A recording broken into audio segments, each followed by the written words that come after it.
Esta aula de pitfalls foi um assunto que sempre me motivou, de mensagem que a gente tem que fazer com relação às armadilhas. Eu nem traduzi porque não tem um termo real que a gente tem com relação aos diagnósticos diferenciais em ortopedia, basicamente casos oncológicos que não são detectados. Tem casos até meus e casos que eu recebo do Brasil inteiro, e essa aula, por isso que está 2020, é sempre renovável. Infelizmente, os casos têm diminuído, mas ainda ocorre com uma certa frequência. O primeiro conceito que tem que existir é com relação à discrepância do trauma e o sintoma. Isso é uma coisa muito frequente. Então, traumas leves que acarretam lesões ou até fraturas têm que ser levados em consideração. E nunca se ficar satisfeito com uma imagem de uma lesão inicial e tem que repetir, porque pode ser evolução de alguma coisa. Sempre uma mensagem do professor Godel Moreira, que passou para o meu pai, passando de geração em geração: dor no joelho, tem que fazer um raio-x de quadril. Isso é uma coisa que sempre pegou por causa do nervo obturador, uma coisa bem sabida, mas às vezes a gente acaba não fazendo isso. Então é sempre importante a gente lembrar desse tipo de coisa. Vejam como é difícil o diagnóstico das lesões ósseas. Um sarcoma de Ewing, uma osteomielite e um granuloma sinópio, todos com um aspecto lamelar, e a gente percebe a dificuldade de se fazer o diagnóstico. Você pode erradamente dar uma antibiótico terapia para um sarcoma de Ewing, uma osteomielite, você fazer corticoide, como é feita nas histiocytoses no granuloma sinópio.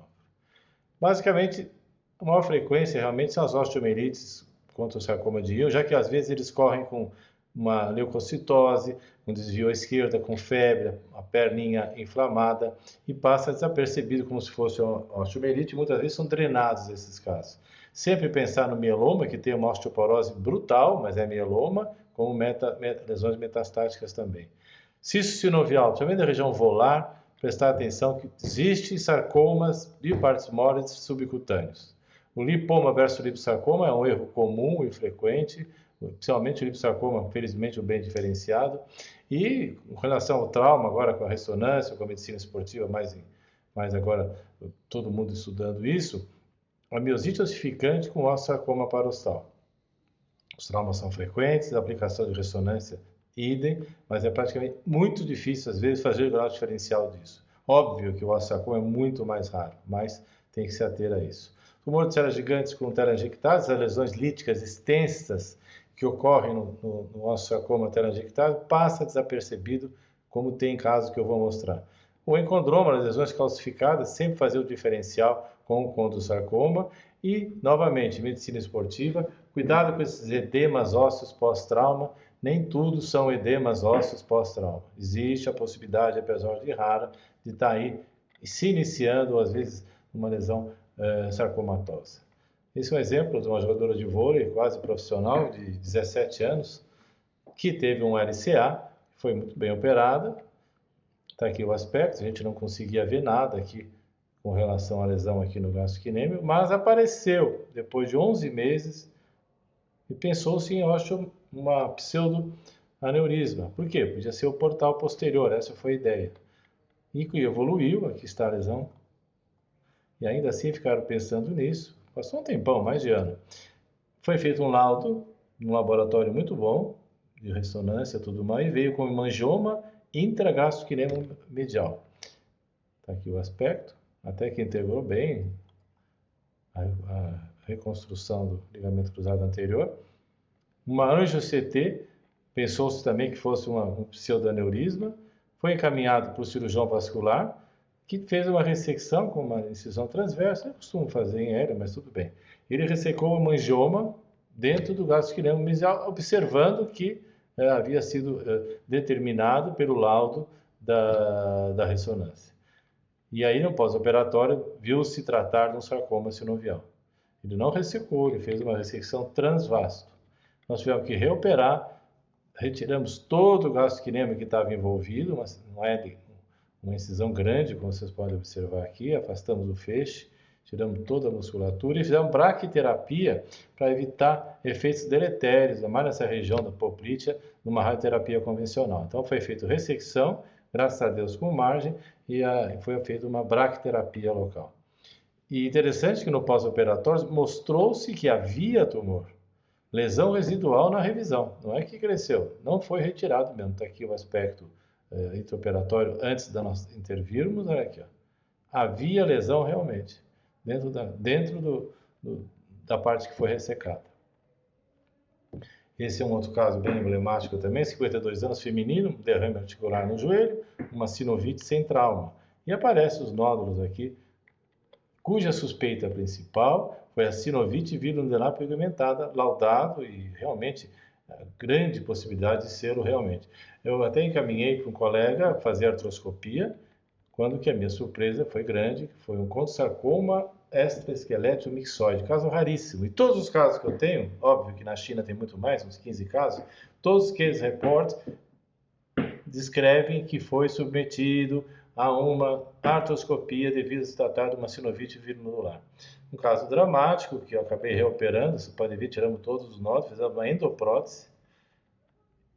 Ela está evoluindo bem, mas já teve uma recidiva e fez uma quimioterapia para tentar ver se segura de baixo grau e tudo, mas está em evolução esse caso. Só você vê a dificuldade que os ortopedistas em geral têm e o oncologista ortopédico também, como nesse caso.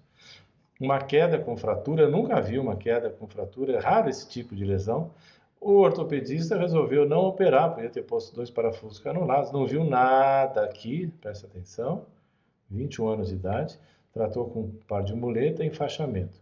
E fazia várias drenagens do suspeito hematoma, até que se desenhou aqui o que era a lesão. Era um enorme osteosarcoma, que para nós foi muito difícil ressecar, fez quimioterapia neoadjuvante, só ficou o reto femoral, o tendão patelar está aqui. Ele teve até o resultado. Ele teve uma boa evolução funcional, como vocês podem ver, mas acabou falecendo de metástase pulmonar 2 anos depois. Um outro exemplo aqui, que deu tendinite subdeltoída nesse atleta de 21 anos, dor e aumento local, foi tratado com infiltração, ondas curtas, alongamentos, tudo mais, todo mundo baseado nisso aqui. Ninguém viu isso aqui na ressonância, no raio-x. Até que se percebeu, até foi o fisioterapeuta que viu, se tratar de um enorme. Ele era um cara musculoso, fazia esporte e tudo mais, um Ewing de escápula, porque se baseou na lesão restrita ao local e não deu uma alongadazinha para ver o que era. Um outro caso, uma lesão cística, um indivíduo jovem de 12 anos, um adolescente ainda. O ortopedista curetou a escápula e enxertou aqui. Na curetagem, mais enxerto, viu se tratar, olha, enxerto aqui, um sarcoma de Ewing. Nós tivemos que reoperá-lo, tiramos o acrome, a espinha da escápula, deixamos a clavícula, olha o pós-operatório, sem déficit nenhum. Foi secado todo o acrome e toda a espinha da escápula. Só deu uma sutura na clavícula, o resultado pós-operatório, muito bom. Um outro caso de um trauma leve, foi feita uma pinça de confeiteiro. Até aí tudo bem. O problema é que ele foi acompanhado no ambulatório com o raio-x com a pinça de confeiteiro, até que alguém resolveu tirar essa pinça de confeiteiro e olha o tamanho do tumor. Tivemos que fazer uma grande ressecção, com prótese e tudo mais, retalho, porque ficou no subcutâneo tudo isso, a prótese ficou quase que exposta. Um caso mais antigo, tratado como osteomielite, raio-x normal, com leucocitose de via esquerda, foi drenado no pronto-socorro de ortopedia daqui de São Paulo, aqui no nosso serviço. Está aqui o aspecto, depois de 2 limpezas, olha a evolução do dia 8 de julho para o dia 20 de julho. O assistente falou, isso aqui deve ser uma osteomielite crônica, vamos fazer uma limpeza, que está formando um sarcófago e tudo mais. Até que aqui viu-se se tratar realmente de um Ewing. Essa criança teve até uma metástase até no couro cabeludo. Foi um caso meio dramático, não deu para fazer nada em termos de sobrevida, que daria para fazer. Casos difíceis como esse, com halo de reação esclerótica aqui numa lesão lítica, podia ser um cisto, uma displasia fibrosa. Eu pensei nisso também quando atendi no ambulatório. Voltou para a cidade dela, como estava com dor, o ortopedista coletou e enxertou. Era um osteosarcoma. Muito cuidado. Aí eu fui ver no livro do Darling, existem casos de osteosarcoma que tem halo de esclerose. Felizmente essa paciente deu para operar, fez quimioterapia neoadjuvante, evoluiu bem, já fez até a revisão da prótese dela com 15 anos de evolução. Esse é um outro caso também que nos foi encaminhado. Dor na coxa, 9 anos, tal. Tudo levava aquilo, febre, o quê? Uma osteomielite. Olha o tamanho do joelho, com flexo já. Tinha um derrame pequeno. Foi submetido o raio-x, suspeitou-se de já ser uma osteomielite meio subaguda, já que não subiu muito VHS. Foi feito o quê? Biópsia, punção e limpeza cirúrgica. O que foi feito? Abriram e puncionaram e limparam. Só que viram que não tinha secreção purulenta. Osteosarcoma de alto grau. Olha como evoluiu. Vocês podem ver aí, parece que mexendo não, piora muito o caso. Teve uma fratura com telescopagem metaepifisária aqui, um caso difícil de resolver e um caso comum de pronto-socorro. Criança com uma osteomielite pós-IVAS, isso é comum. Ninguém pensa em se tratar de outra coisa. Fazia uma biópsia antes, óbvio, antes de abrir, limpar, lavar, etc. Olha o caso como evoluiu. Aqui a lesão enorme, um osteosarcoma. Esse é um caso que nos foi encaminhado também no Paraná, o Dr. Márcio Moura nos encaminhou. Uma fratura, PO imediato, tudo bem, fizeram uma haste bloqueada, um motoqueiro está aqui. Ninguém deu conta disso aqui. Foi ver se estava bem, se não tinha protuberância na tuberosidade da tíbia, não tinha nada, é o controle dele. 45 dias depois, já formou um pouco de calo aqui, talvez fosse o caso dessa fratura de fíbula ajudar na consolidação. Formou um calo meio hipertrófico. 45 dias depois, aumentou a lesão que não foi valorizada. Até que voltou na emergência com aumento de volume na tíbia. Fez 3 punções com drenagem sanguinolenta. 90 dias ainda assim. Aí, olha o que aconteceu. O paciente já estava com metástase pulmonar, nem chegou a fazer amputação e veio a falecer. Caso de trauma, normal, haste bloqueada, tíbia. Vocês têm que prestar atenção nisso. Um outro caso foi o professor Cassone, que nos enviou de Campinas, o Boldrini.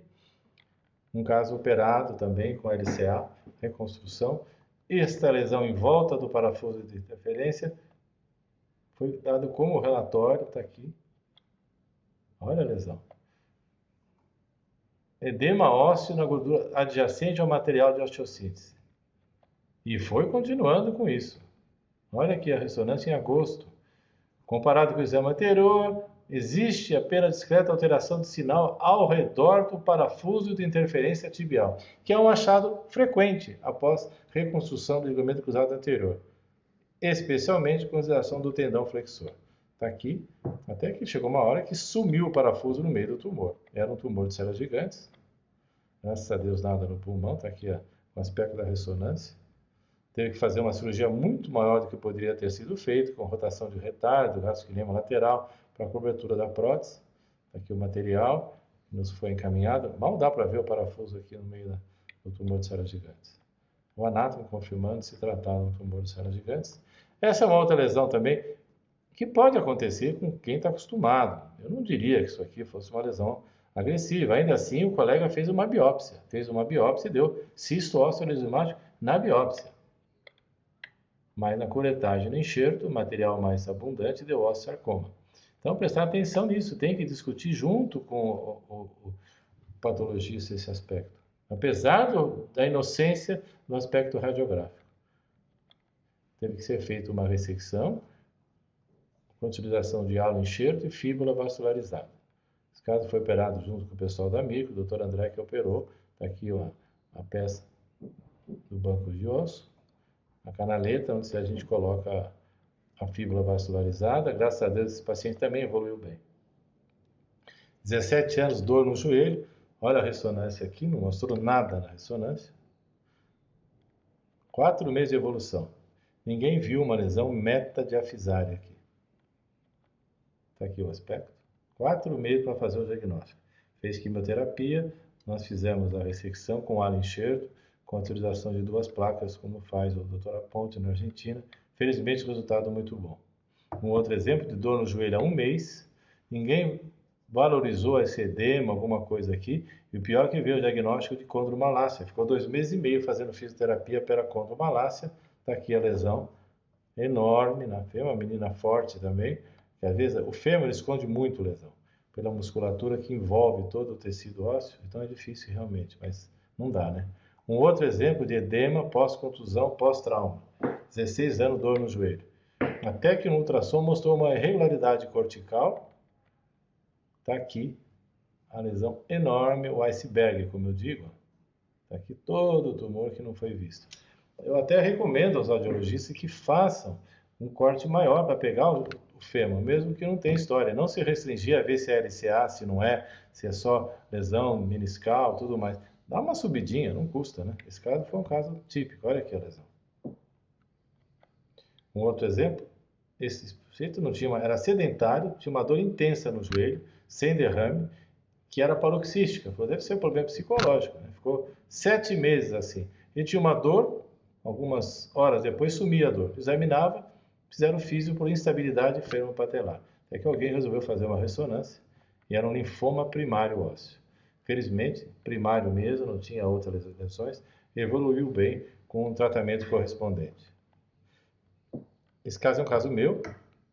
Toda vez que ela tinha uma infecção, amidalite, crise de dor local, a pediatra me encaminhava, tomava antibiótico, o joelho ficava inchado, a tíbia regredia. Eu não via nada, cheguei a pedir várias ressonâncias, fiquei 11 meses a pediatra me encaminhando com antibiótico terapia, desinchava a perninha da criança e eu acompanhando.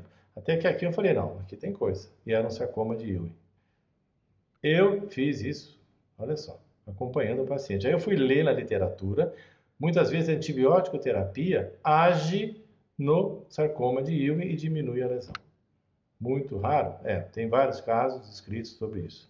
Então, veja que não é uma coisa que é feita aqui, quem faz oncologia ortopédica pode ocorrer. Felizmente o caso evoluiu bem, eu tirei toda a área da biópsia, nós fizemos o enxerto de banco, naquela época fazia essa placa, uma só, pré-menar, que é impressionante a integração, como vocês podem ver 11 meses depois. Olha a integração do alenxerto aqui, periosteal, esse aqui é o enxerto e aqui é a perna que sobrou. Olha, mal dá para ver o local. Essa menina já está viajando, já se formou, graças a Deus, olha aí, a integração. Evoluiu bem, mas foi um estresse terrível. Aqui, osteoartrose. Tem osteoartrose, sim, mas tem que olhar desconfiando. Olha aqui, ó. Olha a lesão aqui. Esse caso, inclusive, foi feito uma... Olha quanto sarcoma. Foi feito o cirurgião oncologista, não ortovédico, fez uma biópsia transretal, que achou que era mais fácil que fazer aqui, sei lá, por hábito. Acabou evoluindo com a peritonite, atrasou para operar, não fizeram uma hemipelvectomia, uma biópsia transretal. Fizeram uma hemipelvectomia, deu encurtamento, até a natureza ajudou. A gente não costuma fazer reconstrução, estamos começando a fazer, tem alguns casos, mas 9 meses depois, 4 centímetros de encurtamento, que foi compensado no calçado sem maiores problemas. Então, para lembrar que o osteosarcoma com TGC é muito comum acontecer. O tumor sargento não tem esse espessamento aqui e nem tem formação óssea. Vários casos foram operados com curetagem, enxerto, tratamento que nós introduzimos até, mas tem que tomar cuidado. Tem que fazer biópsia, não pode entrar numa lesão dessa sem uma biópsia. E muitas vezes a própria biópsia pode dar errado. Como aqui, ó. O patologista botou neoplasia com células gigantes. Ele foi, curetou e cimentou. Não era. Era um osteosarcoma com células gigantes. Sumiu a cabeça do fêmur. Um outro caso também, idem. Tumor de células gigantes. Fez biópsia, pôs cimento e placa. Olha a evolução, pré e pós-operatória. Mesmo no material da curetagem, foi colocado como tumor de células gigantes. Na verdade, era um osteosarcoma com células gigantes. O paciente evoluiu muito mal, veio a falecer 3 meses depois, com metástase pulmonar. Por causa dessa característica de alguns osteosarcomas terem realmente células gigantes. Eu nunca vi uma fratura supracondiliana dessa jogando futebol. É raro, mas foi operado pelo colega, fez até um tipo... Está bem feita a síntese, mas ele não viu a lesão aqui, ó. Não vê na hora, tudo bem, mas não vê depois os raio-x subsequentes, é que foi achar que estava com movimento no foco pela síntese, isso aqui era um calo hipertrófico, até que assumiu a proporções enormes e nos foi encaminhado para tratamento, 14 meses de pós-operatório, infelizmente não deu para fazer nada com esse paciente. Nós iniciamos uma quimioterapia, mas evoluiu mal, ele veio a falecer. São coisas que realmente assustam, mas tem que ser dito. Aqui também, uma tendinite que ninguém conseguia curar, do atleta, leva salto, tira salto, infiltra, faz alongamento, faz isso, faz aquilo. Era um condrosarcoma bem na inserção, grau 2. São cuidados que a gente tem que ter. Esse é um caso também terrível, veio de Campinas, o professor Maurício que ele encaminhou. O paciente teve uma câncer de mama há 2 anos, fez quadrantectomia só com radioterapia, estava curada. O oncologista achou que isso aqui pudesse ser uma metástase por via das dúvidas, encaminhou para fazer radioterapia. E assim foi feito, 7.000 rádios no fêmur.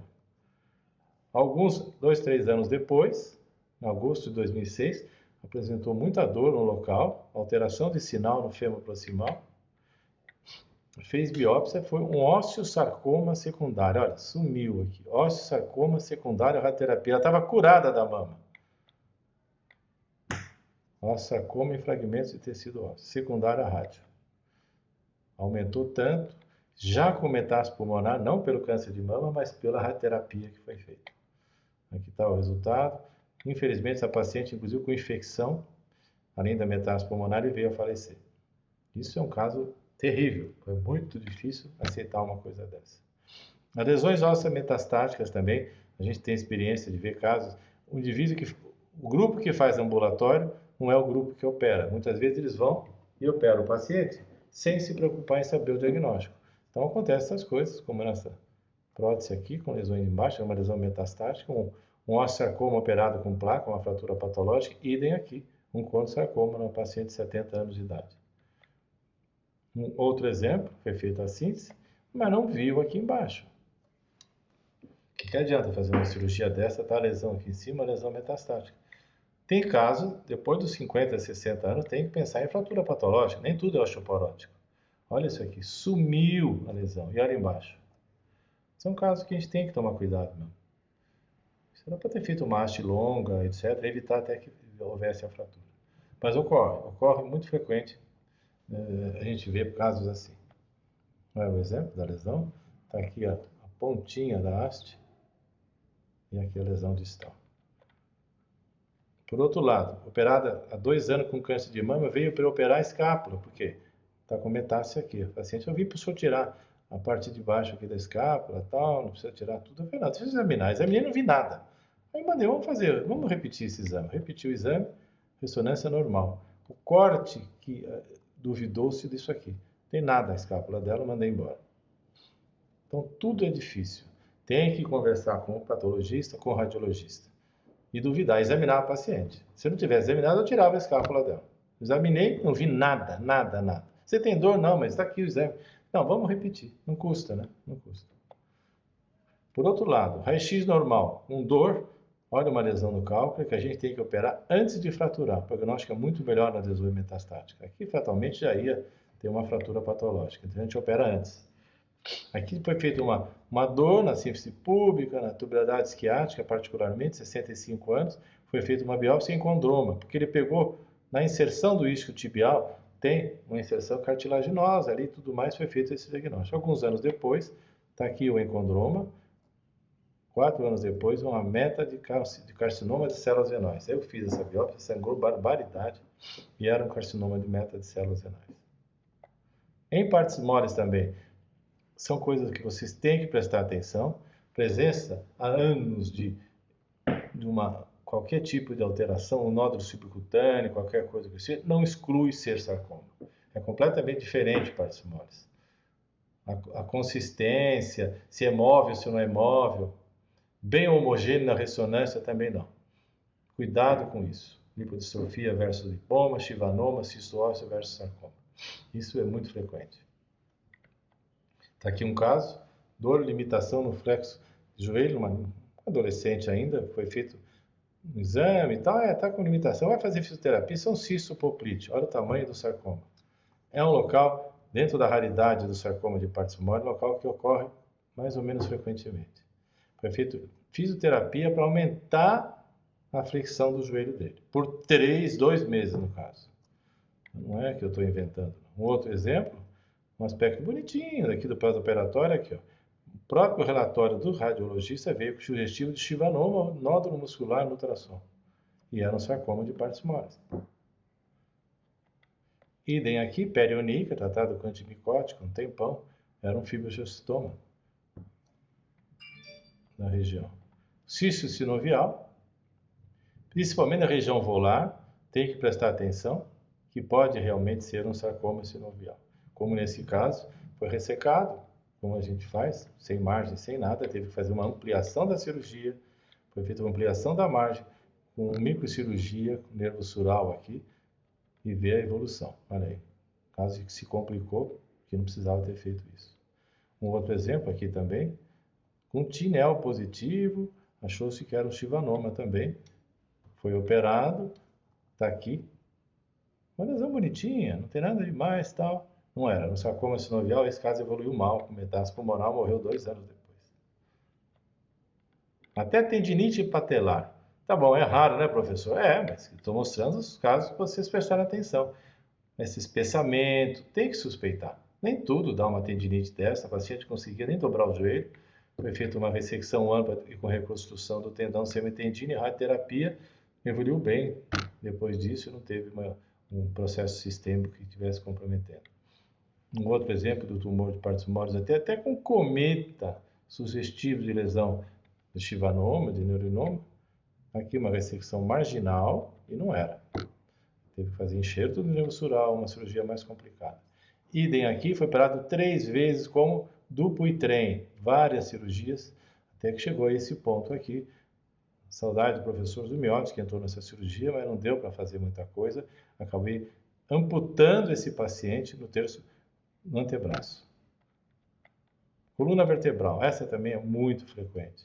Cuidado com esse diagnóstico diferencial. Mieloma tem uma brutal osteoporose. Cuidado com os adenos CA metastáticos, como nesse caso aqui. Nem tudo é osteoporose, pode ser osteoporose associada a alguma coisa, nem tudo é espondiloartrose. Só para mostrar um caso que foi operado, fizeram uma artrodese L4, L5, tá? Olha aqui o caso, fizeram até enxerto aqui do lado para ajudar a integração, quando na realidade ele não foi examinado, tinha um plasmocitona pegando toda a hemipelve aqui. Olha o tamanho da lesão. Já chega para operar. Olha aqui, gente. Um outro exemplo para terminar, lombociatalgia. Olha o tumor, olha o condrosarcoma aqui. Depois um expansor do disco, L4, L5. Está aqui o expansor do disco. Quase que ele pegou no ato cirúrgico o condrosarcoma. Tivemos que reoperar a paciente, 44 anos. Uma ressecção grande, felizmente era um condrosarcoma grau 2, está evoluindo bem, sem metástase, sem nada. A lâmina até que ficou muito bonita, mas condrosarcoma periférico secundário, está aqui a ressecção. Então, para terminar, o raio-x incaracterístico, o anatopatológico também é. Cuidado com isso.